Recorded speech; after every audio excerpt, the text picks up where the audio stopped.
Welcome everybody again to the first panel of the day, which will focus on access to climate finance for addressing loss and damage. So kind of a very broad topic that we have overall for the event.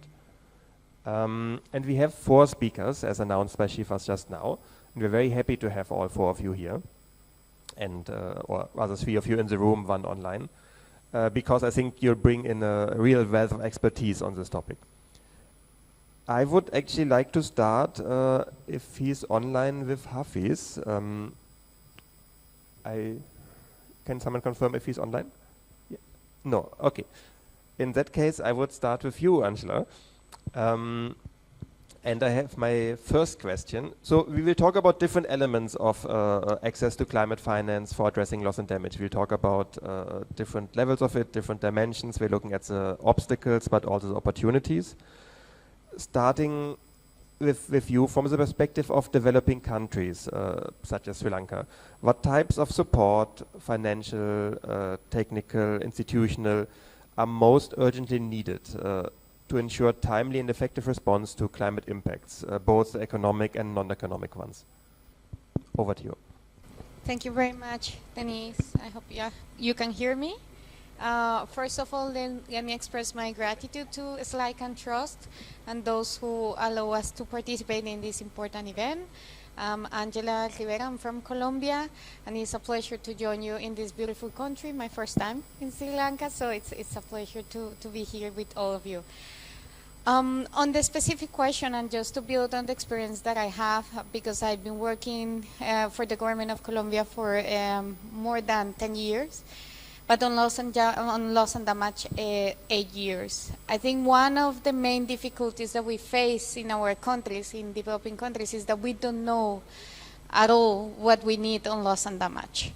You know, we know that we have floods, we know that we have extreme weather events, but we don't know how to tackle those issues when the events occur.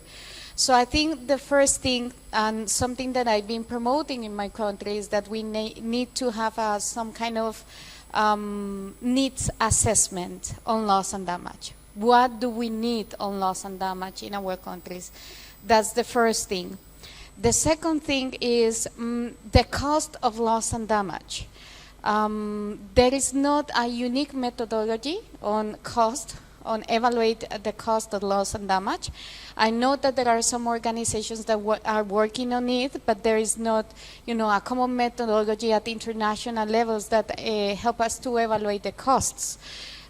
We know that at this point, we are all suffering the effects of climate change. We are all being devastated for the extreme weather events, but we don't know how much it costs. That's one thing. And additionally, I think, at least in my country, we are one of the countries that has a big biodiversity. We are a mega diverse country in Colombia.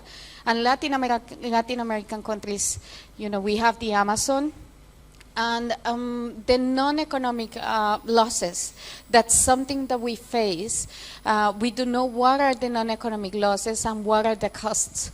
And I think there is not, work that countries are doing in terms of how to evaluate the cost of non-economic losses, which means human life, loss of biodiversity. Those are examples that are key for our countries, and I think it's the same for Sri Lanka. We need to know, it's impossible to say how much it costs the loss of life, how much it costs the loss of biodiversity. And those are perhaps the needs that we need to evaluate. So in summary, Denise, I think that we need to focus our efforts in identify what are our needs, and needs assessment at national level.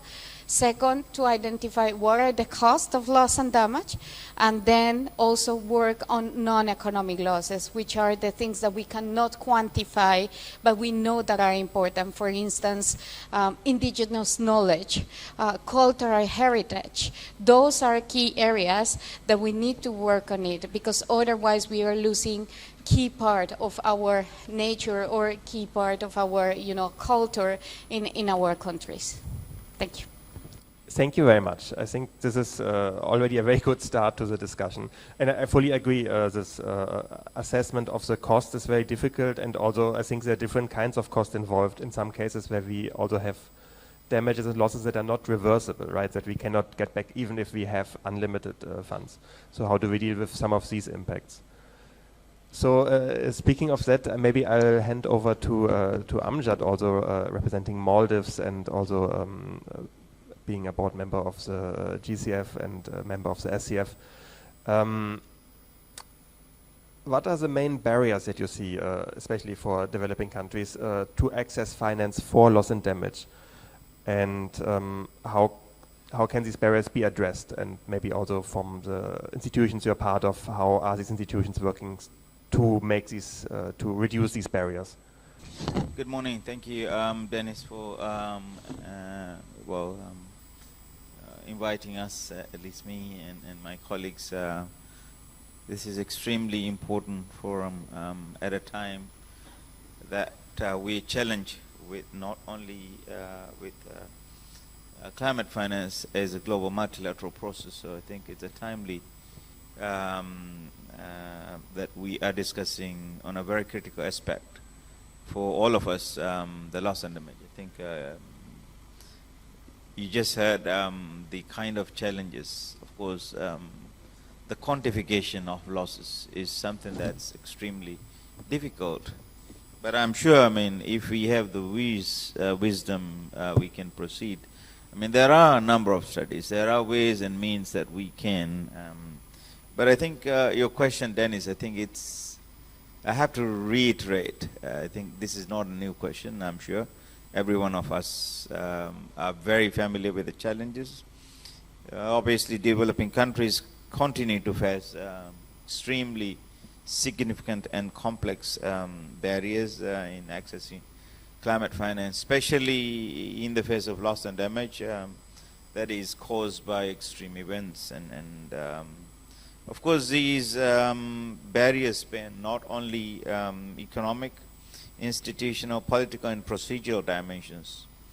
And most recently, the issues related with the operationalization of the new loss and damage fund. I think one of the main barriers, I think, again, let me also repeat, these are not new and non-exhaustive. I think some of these, of course, insufficient and uneven financial resources.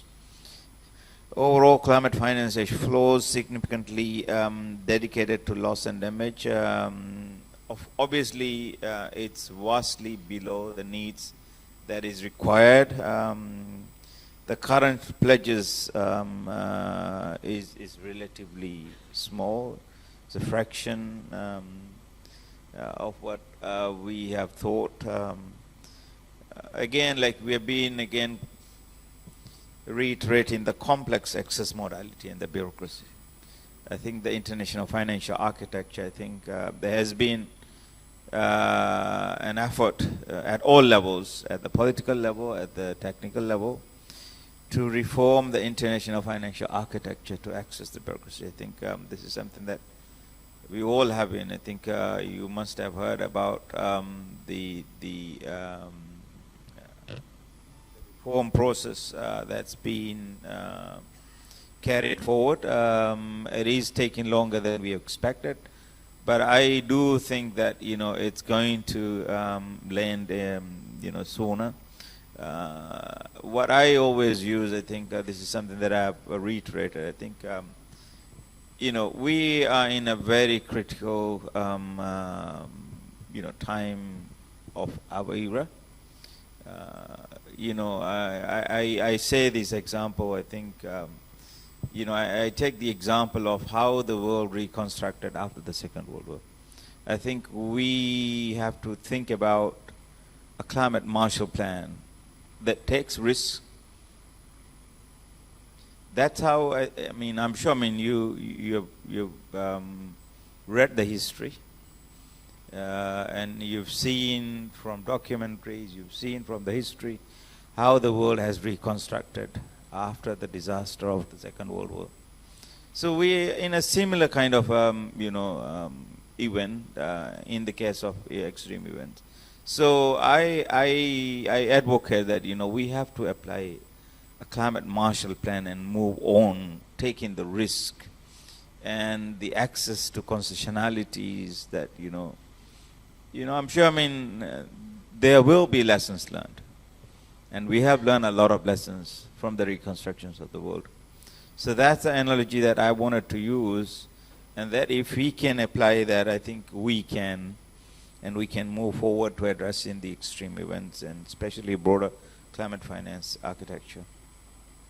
Again, we've been saying that, the institutional constraints, of course, currently I think we are decreasing the pot of the finance, the fragmented and limited funding architecture, risks and debt concerns, policy and political barriers.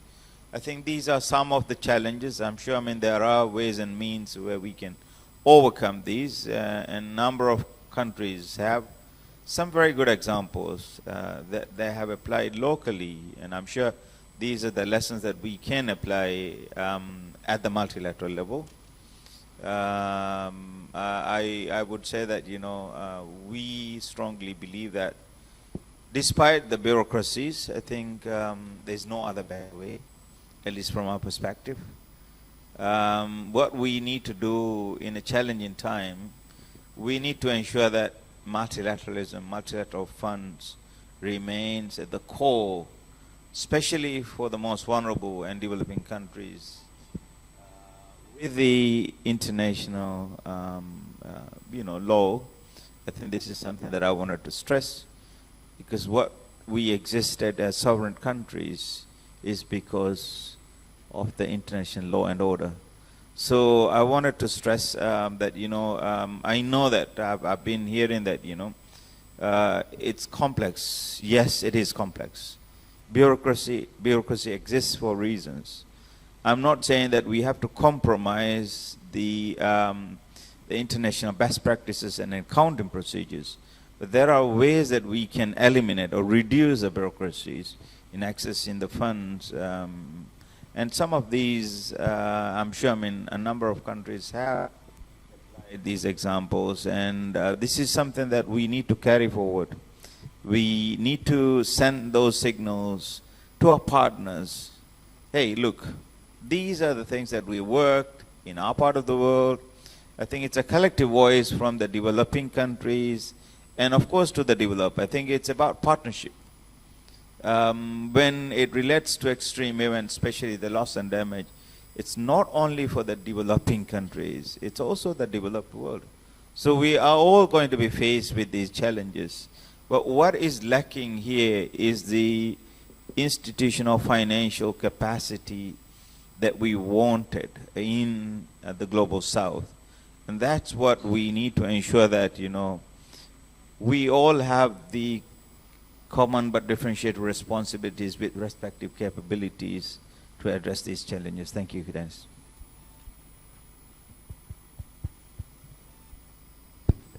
Thank you very much. I think these are some really good elements, and I would like to come back to them, to some of them a bit later.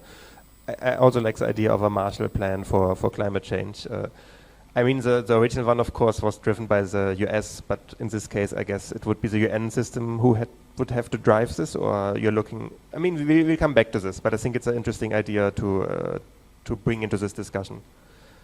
Since you mentioned the issues of access, and of course these are always coming up when we talk about it, how to actually make these funds more accessible and ensure that they reach those who are in need, if it's countries, but also at the subnational level, of course.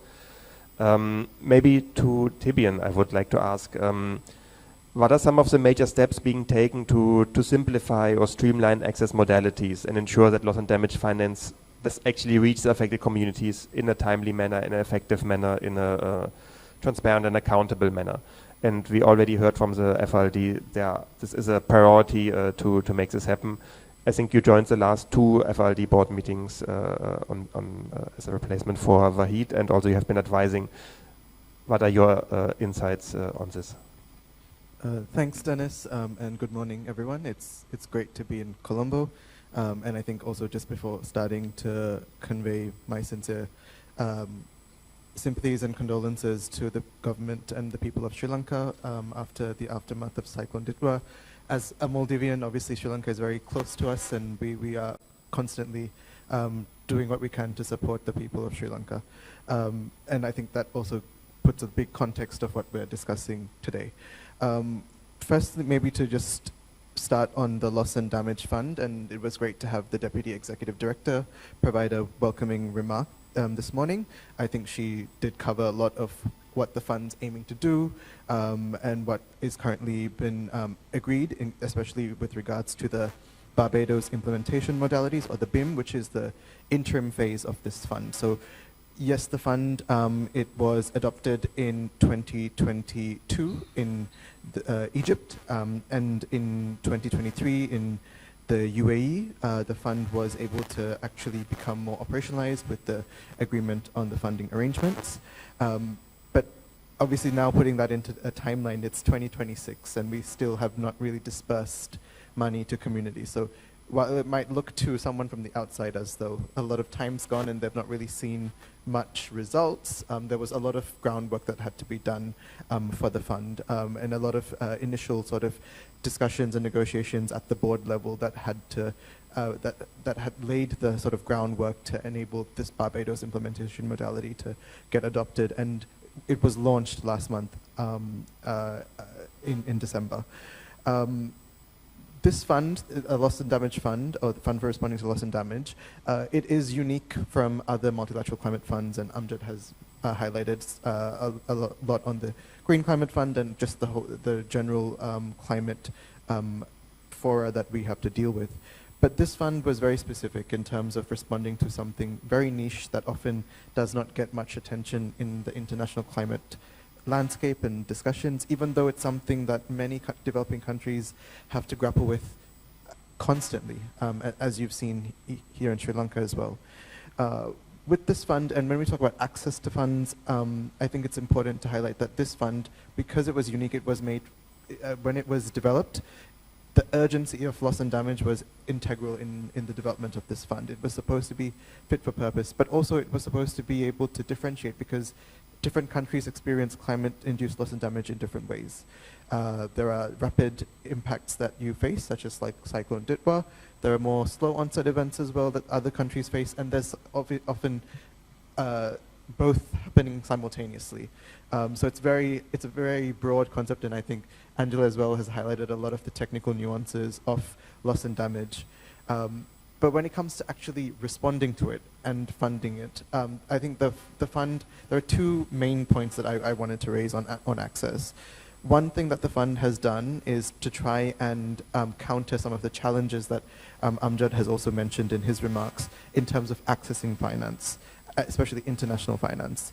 And one way that the fund has done that is there's a mutual recognition of accreditation. So to access international climate funds, you often have to be accredited. Either you're a government ministry or a financial institution in a country should be accredited to get direct access. Otherwise, for countries, including the Maldives, we have to rely on our international partners. We have to partner with UNDP, we have to partner with JICA or some other international organization who already meets those standards. So it's often difficult, because then I'm sure many of you might know you'd have to negotiate with the partners. There's sometimes the partner's interest that comes into play, and the country's interest. While there's still country ownership, you still have to sacrifice some things to be able to access these funds. So there are many countries for the Green Climate Fund, for the Adaptation Fund, who have gone through the stringent processes of becoming accredited, and what the Fund for Responding to Loss and Damage did was had a mutual recognition. So if you're accredited to the Green Climate Fund, for the scope, for the scale that you're accredited, you also are able to access the Fund for Responding to Loss and Damage. Same thing with the Adaptation Fund and Global Environment Facility. So this, I think, is quite a unique aspect of this fund, and something that I think we're trying to also advocate for other funds to do, because it's hard to get accredited, and I think we're trying to advocate that respect should be there across the board. Secondly, I think the really key feature of this fund is that makes it stand out from other funds is its ability to, hopefully in the future, provide direct budget support to governments. This is not something that other funds do, but unfortunately it's still not something that's been fully operationalized by the board.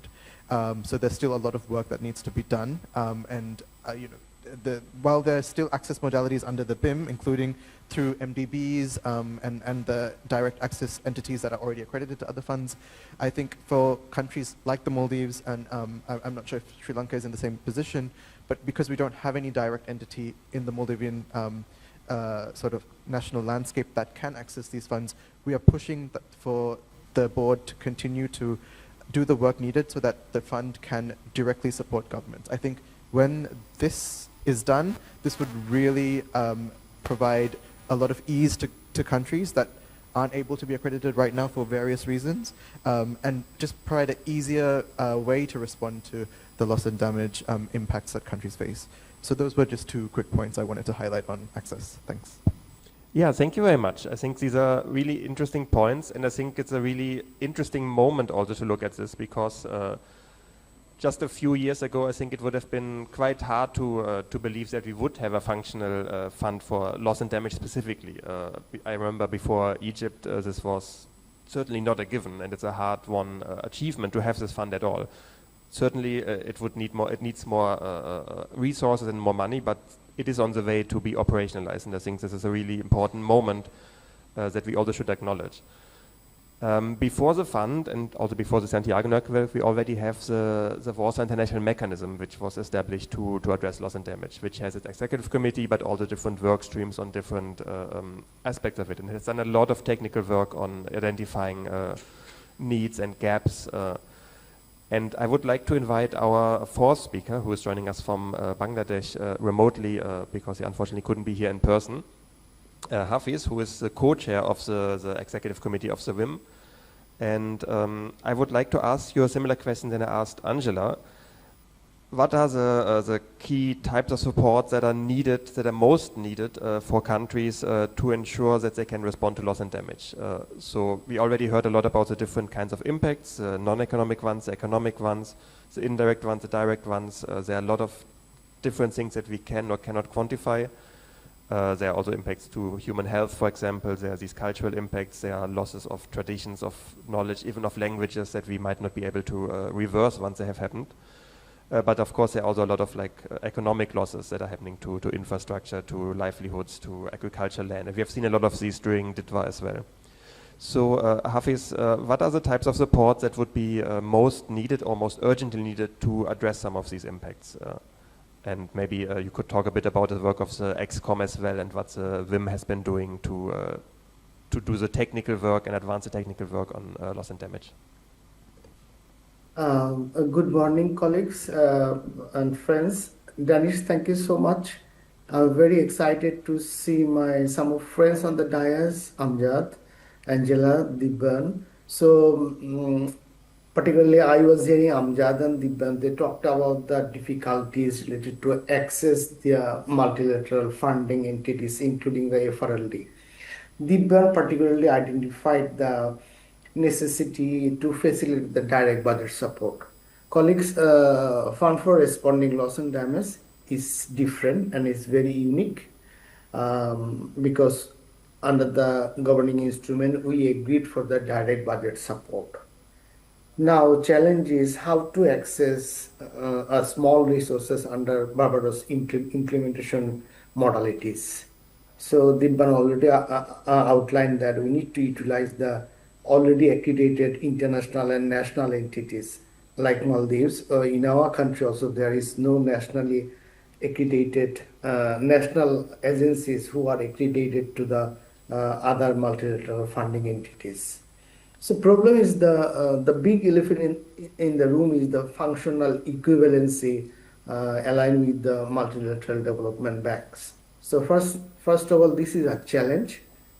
This challenge needs to be taken by the board because at this stage, functional equivalency is really high to meet the criteria for multilateral development banks. That's why board agreed that they're going to work for that to develop a set of softer criteria so that developing countries, particularly LDCs and SIDS, they can access this fund with direct budget support. So my understanding is that Barbados implementation modalities as a first phase, maybe it would be difficult to access these resources from $5 to $20 million through direct budget support. With that understanding, I think we need to take preparation back home. This is the best time.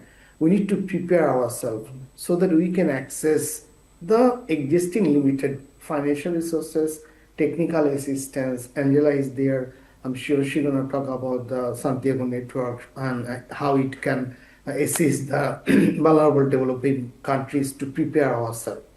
So, if you think about the prepare ourselves, first of all, we need to think about the understanding the nature of loss and damage, including economic and non-economic loss and damage.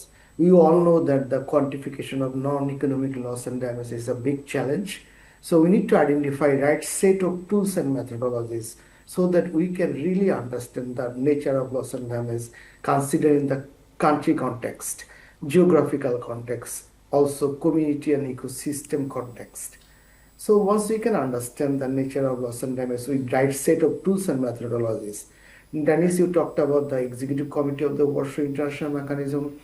That is EXCOM in collaboration with its expert groups are now developing very interesting tools and methods that can really help us to assess our needs and also nature of the loss and damage. I talked about the needs. Need assessment is very important, and I know Angela is a very good advocate for need assessment, particularly financial need assessment at the community level and the national level. Then again, how to assess the needs, that is also difficult. Some of our countries under NDC, we also communicated our needs on addressing loss and damage. But still, if you look at the third NDC of Bangladesh, their government agreed to explore further opportunities, how to assess the comprehensive needs of the communities and ecosystems, particularly the slow onset to assess and damage to ecology and biodiversity is very critical, and then assessment is really critical, and that's why we need to use very innovative set of tools and methodologies to assess our needs. Then we need to communicate. Thirdly, actually, this is the time we need to think about a programmatic approach. FRLD is very, I already mentioned that it's very unique fund.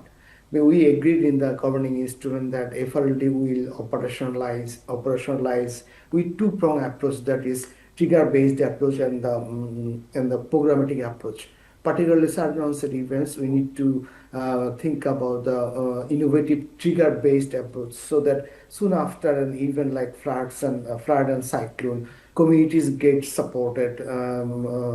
For example, maybe direct cash transfer is needed. So we need to be very innovative also back home to structure our financial architecture so that we can reach to the community soon after an event. At the same time, as we think about the direct budget support, so we need to develop programs actually, short-term, mid-term, long-term programs, so that we can submit those programs before the FRLD, and FRLD board can allocate a budget for annually, and that budget can goes to the directly, for example, finance ministry, and then finance ministry can allocate these every year budget to the national budgetary support based on the needs of the relevant ministries and other actors, so that it can be a bottom-up approach.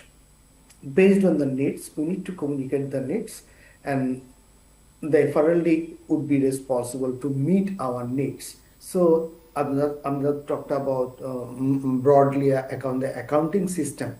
So I think, Amjad, we need to start accounting system from the bottom at the national level. I know ACF is mandated to develop some accounting system. It's now many years. So we are facing difficulties. You talked about the difficulties about the multilateralism and other political issues. But what I want to say, we can start at back our home to develop a transparency mechanism, accountability mechanism, so that can create some, Amjad, you talked about the best practices, that can also give us some best practices that can be useful for developing a global accounting system.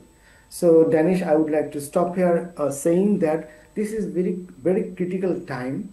XCOM is developing some tools and methodologies, other knowledge products. Santiago Network is now ready to provide you technical assistance, and FRLB is providing you some small resources, but still that can be utilized to prepare ourselves, because finally, end of the day, we need to protect our vulnerable citizens, we need to protect our vulnerable ecosystems. It is our own duty. Thanks for hearing me. Maybe I'll come back again. Thank you. Danish, over to you. Thank you very much. And yeah, I would like to come back to you in a second round. Thank you very much for these insights on the work of the WIM and the expert groups and the different roles that are being played also in terms of providing knowledge products and tools that are very useful, I think, going forward to address some of these challenges that we pointed out. I would like to come back to Angela. And my question, and I'll ask the same question of all of you, is what do you think are the main achievements of the bodies and institutions you're part of when it comes to making support available for developing countries and making it operational? And also, what do you see as the key priorities going forward? Like what has been achieved so far, but also what needs to be achieved in the future? What are the key priorities, the key things to be addressed? Thank you very much, and I think this is a really key question because I think it's important, as we have been discussing about the new landscape that we have on loss and damage. So we have three bodies that we need to keep in mind, and I think Hafiz summarized very well what are the bodies that we have. The technical body, which is the executive committee of the Warsaw International Mechanism, which is a body that provides technical knowledge, like knowledge products, what is non-economic losses, what are these loans, event. You know, it's a like a hub of knowledge. Let's say that. Now we have the Santiago Network, which I'm representing here, and the Santiago Network was, and I'm happy to say that I was part of the negotiation of that body, which is a body, you know, that we spent more than 30 years trying to get a fund. And because we were pushing so much as developing countries to have that fund, in 2019 we just get the Santiago Network, and some of us, we were quite frustrated because we say we're still pushing for a fund and we end with the Santiago Network. But I have to say that the Santiago Network was established with the aim to connect most affected by climate change in developing countries with organizations, with the bodies, with the networks and experts that can provide technical assistance that we need to take action on loss and damage. So this body has implementing this kind of mandate, and we start delivering the technical assistance that is needed and engagement, and we are trying to engage with countries and different stakeholders in all regions. Now the network is fully operational, and you will say, but you negotiate this in 2019 and you're talking that now it's operational. Well, in the multilateralism we spend a lot of time negotiating things, but it doesn't mean that we are not making progress. You know, as I said before, we spent 13 years trying to have a fund, and we fail many times, but we end at least at the beginning with the Santiago Network. So let me highlight the main outcomes that we achieved until now. First, we have a strategic framework. We adopted the first strategic framework for the Santiago Network that is like for 2 years, for 2026 until 2028. And this framework provides the strategic direction for the Santiago Network in the next phase to deliver tailored, country-driven technical assistance that responds directly to the priorities of developing countries and the communities most affected by climate change. The framework set out a clear vision, which is to build a world where developing countries and communities shape and drive inclusive action to loss and damage. So this is a new an outcome that we have a clear vision and we have a framework for 2 years. The second outcome that I want to share with us is on the delivery of technical assistance in developing countries. So let me start saying that the Santiago Network is actively delivering technical assistance and receiving requests. And the first technical assistance activities are already being delivered in Vanuatu. Technical assistance is underway through the Navanga Loss and Damage Consortium, supporting the country to developing a long-term national program on loss and damage. So that's a specific example that I want to share with you. I talked before about the needs assessment. For instance, this is one of the activities that the Santiago Network can support you. But in the case of Vanuatu, it was, the specific request was in terms of a long-term national program on loss and damage. So that's the type of technical assistance that the Santiago can deliver. And we also have an initial pipeline that is rapidly taking shape in over 20 technical assistance requests from different regions. We have a request from Yemen that has advanced to the call for proposals stage and is now open, and we are inviting members to match identified needs with their respective specialized expertise. So when you apply to the Santiago Network, usually, or when you have a technical request, usually we get the support for international organizations. But in reality, we have to be frank. Those who knows our situation and our realities are the organizations that we have in our countries and in our regions. I'm not saying that we don't want to get the support, for instance, of Germany or Switzerland or other countries. But if I have a specific request from my region, from Latin American countries, what I expect is to get the support for a body or a network or a partner that work in my region, because they know the realities of my region. And that's why the Santiago Network is built in terms of organizations, bodies, networks, and experts. So the third progress is in terms of membership. The Santiago Network continues to growing rapidly, and we now have 76 members with more expression of interest being received every week. Our members, as I mentioned before, are organizations, bodies, networks, and experts that represent a diverse and expanding community with a wide geographical spread, ready to respond to technical assistance requests. And I want to invite you also to share this information, because you should have organizations that are working on this area, and they can provide you, some kind of technical support. So if you have a specific request, your organizations, your national universities can be members of the Santiago Network. The fourth point is that I want to highlight is the minimum percentage for community.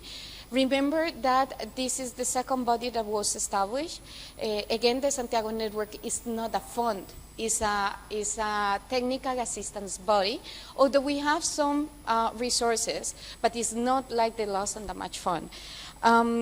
We decide to have, in 2025, we got a key milestone that has been the approval of a minimum percentage approach, which will ensure that a defined share of all technical assistance resources is directed to communities on the front lines of climate change, especially a dedicated window of $50,000 for community access with simplified procedures.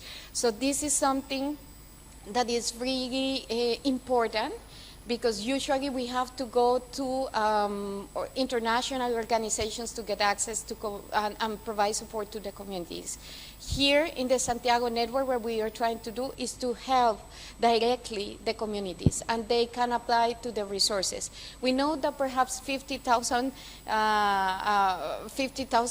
US is not too much, but it's a starting point, and the Santiago Network is working on the development of this approach approaches, and the communities in your country can get access to this kind of cooperation. So in my conclusion, these activities, both the progress made and opportunities ahead, are really key milestone in the Santiago Network, and the Santiago Network will be an important body in supporting all countries to get technical assistance, but also, if you want us to support you, what we can do is also give you some kind of support or technical assistance in how to get access to the loss and damage fund. You know, there are many difficulties that we face in our countries. For instance, filling formats. Sometimes we don't know how to do that. And the Santiago Network, we are not saying that you have to apply to the Santiago Network to get access to the loss and damage fund. But, for instance, it's important that you evaluate at national level what are your needs. And sometimes, as I mentioned before, we don't know what in reality we need. We know that we are suffering the events, but we need to know what is the status quo of the situation at national level. And the Santiago Network can be a key partner for the whole process that you have in your country on loss and damage. Thank you.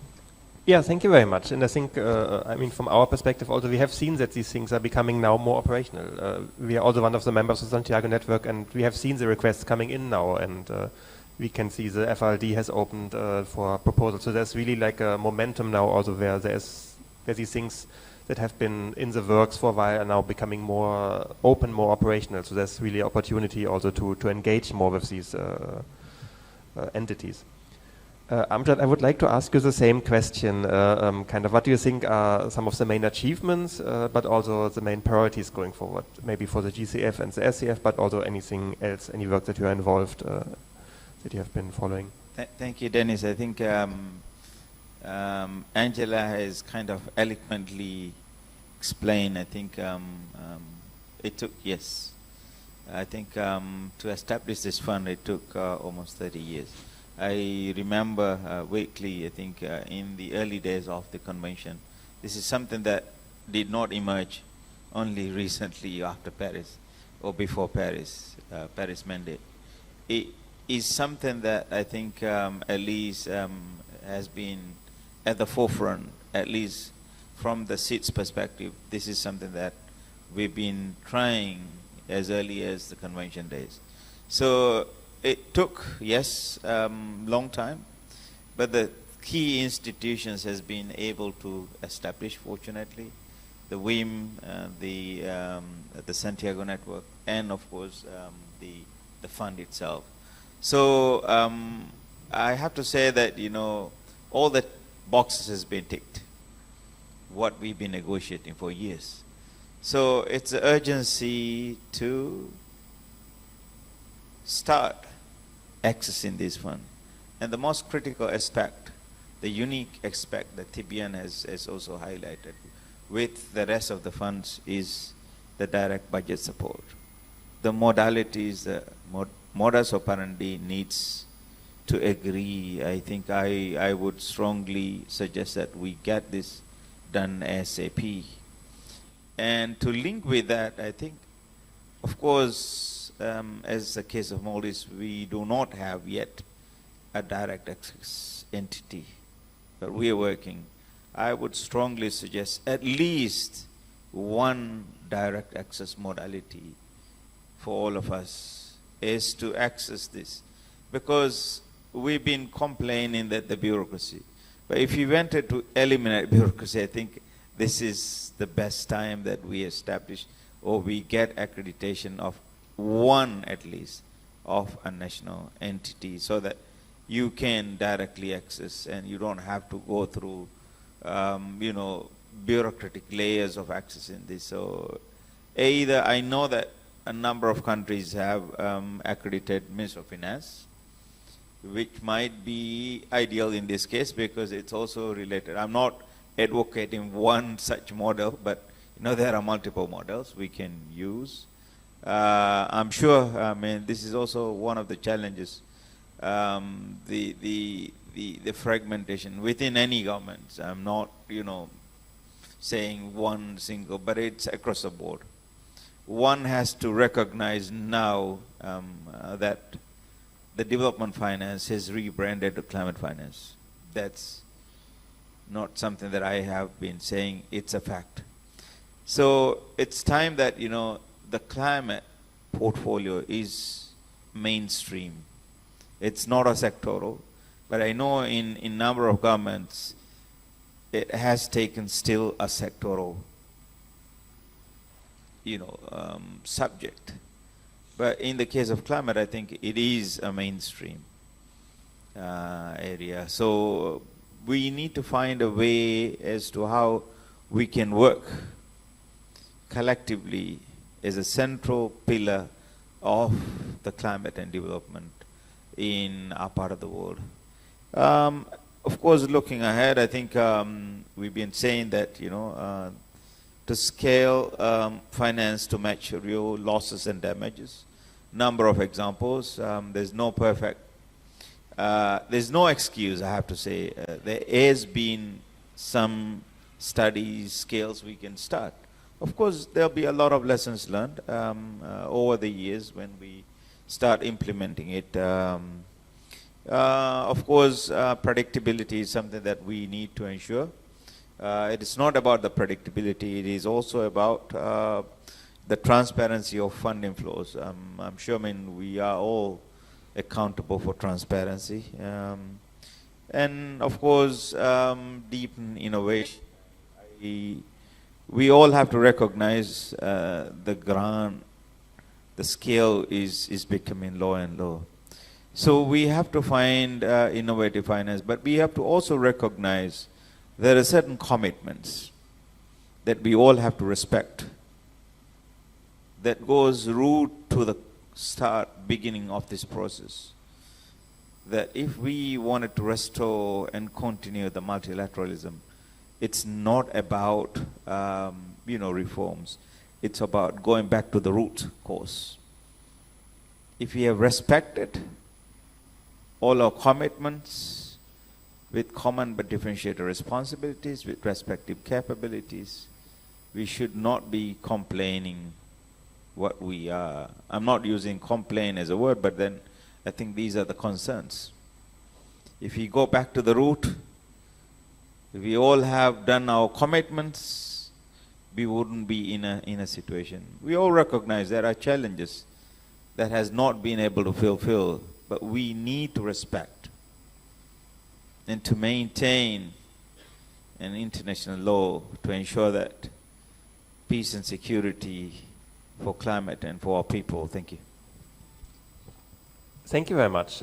And I think, again, very important points, and I think it's really, there are a lot of these I would like to expand further on, but maybe in the interest of time, we will move on and we'll see how much time we have at the end. But I think this whole, the shift from development finance talking to climate finance is an interesting one, and now I think there's, again, also a bit of a shift to talk more about security than climate finance. I saw, for example, Japan has started now to start OSA, Official Security Assistance, as a successor to ODA. And I think that's also something we might to look at. And yes, I think, so as far as I know, Sri Lanka has only one direct access entity at the moment for the GCF, which is the DFCC bank. But there is at least one national access entity, and which has not been there for a long time also. So there is a progress for, I think, as you say, there's a moment now to have these, to establish these and have the access to the funds. So Thibyan, maybe to you the same question as to the other two. What are achievements, what are priorities? Thanks, Dennis. And I think a lot has been covered as well by Angela and by Amjad. I think the main achievement, in my view, of the Fund for Responding to Loss and Damage is the launch of the BIM. Because now there is a window for countries to apply. It's not a large window. It's very clear that the current available funding alone is not enough to cater to the needs of developing countries when it comes to responding to loss and damage. And that in itself is an entirely different issue, because we know that the fund is not operating at the scale that it needs to operate on, and that it does lack resources in terms of pledges and commitments from developed countries to this fund. But with the BIM, this is going to be as an interim phase of this fund, it'll be a very interesting time to see how this fund is able to respond to loss and damage needs of developing countries that apply.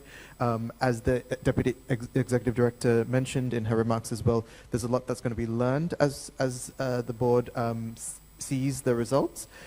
And also at the same time, the fund will be engaging in developing its long-term operational model, its resource mobilization plan. So there's a lot of things that will be happening throughout the year, while also, as Amjad also mentioned, and what I mentioned previously, while trying to figure out the modality to introduce this direct budget support to governments.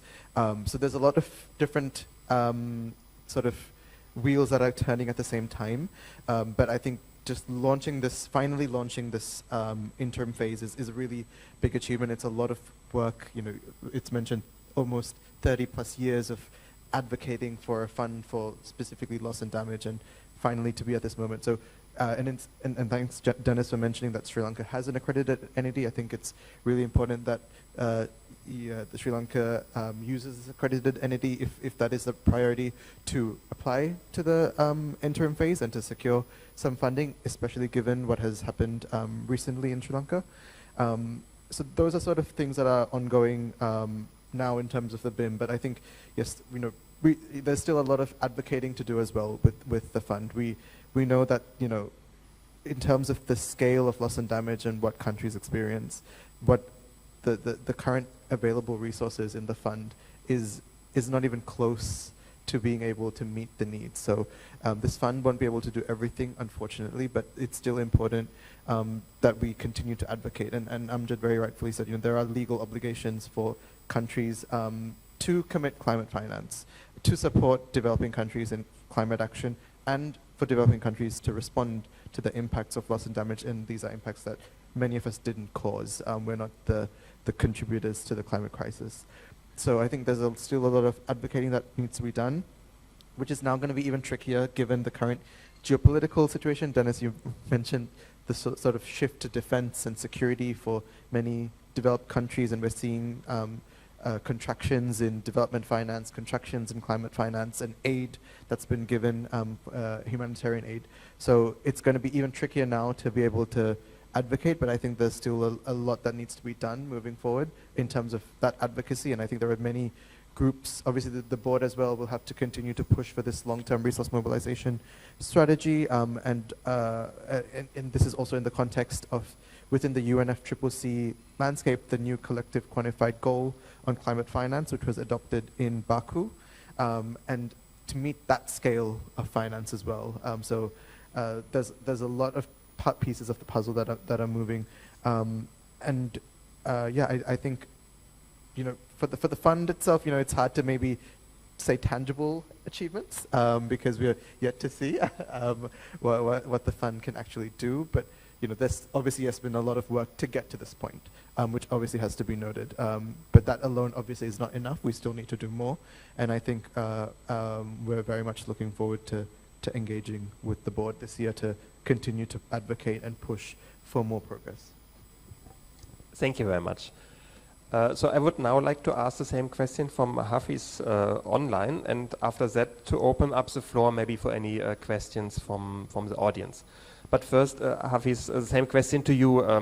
What do you think have been the main achievements, especially of the XCOM and the WIM, and what are the priorities going forward? You mentioned some of these already in the first round, but if you would like to expand on that and give us some idea what you think, where should this go and what are the key things to focus on? Thank you.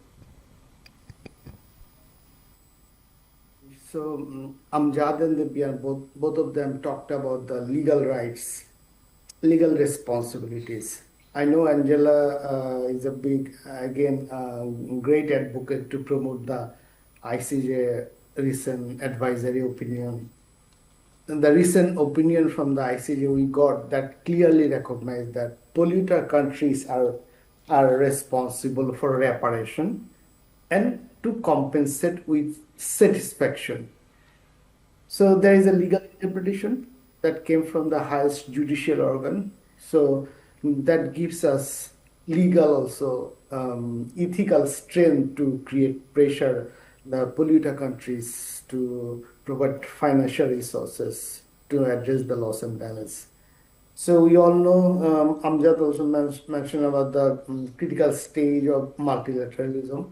We need to uphold the UNFCCC processes. But with that said, particularly, I would like to say that we need to now prepare ourselves. Angela was talking about the financial assistance that Santiago Network is offering. At the same time, executive committee, we are trying to develop right set of tools and methodologies. For example, financing mechanism for displacement, technical guide on sea level raise, and technical guide on the displacement, how to mainstream the displacement in our planning processes. So EXCOM is producing some knowledge products, tools and methods. Santiago Network is trying to provide technical assistance, and Angela talked about the community support. Even it is $50,000 we can support certain communities so that they can access this FRLD directly. That would be very interesting. And Amjad talked about that at least one entities from a country, they can get the accreditation for the direct budget support. That's a big challenge. Then again, Santiago Network can provide some technical assistance to strengthen, to enhance our functional equivalency, even not aligned with the multilateral development banks, but aligned with the, we are hoping that board will agree on a softer set of criteria for direct budget support. So we need to prepare ourselves. So this is the time to prepare ourselves to access the knowledge product, technical guides, those are producing by the EXCOM. We need to access technical assistance from the Santiago Network and other bodies, that is OVNs. So we need to access finally the financial resources from the FRLD. Thibyan talked about the BEAM. BEAM is a startup phase. From this phase, we're going to learn and develop the longer term modalities for the FRLD, and that our priority should be direct budget support. So this is the time really to prepare ourselves. We can think about back home a national mechanism, like Warsaw International Mechanism at the global level. At the national level, we can think about a national mechanism where there can be a comprehensive institutional structure, including a dedicated fund. That fund can be accredited to the FRLD. So we need to now prepare ourselves. This is the time to prepare ourselves. Thank you. Thank you so much. Thank you very much.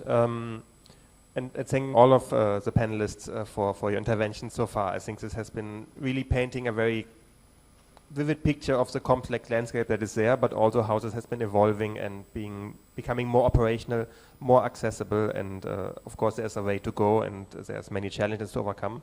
But I think there has been progress, and I think it's an important moment to benefit from that. Angela, Amjad, Thibyan, Hafiz, thank you so much for being on this panel and really contributing your insights.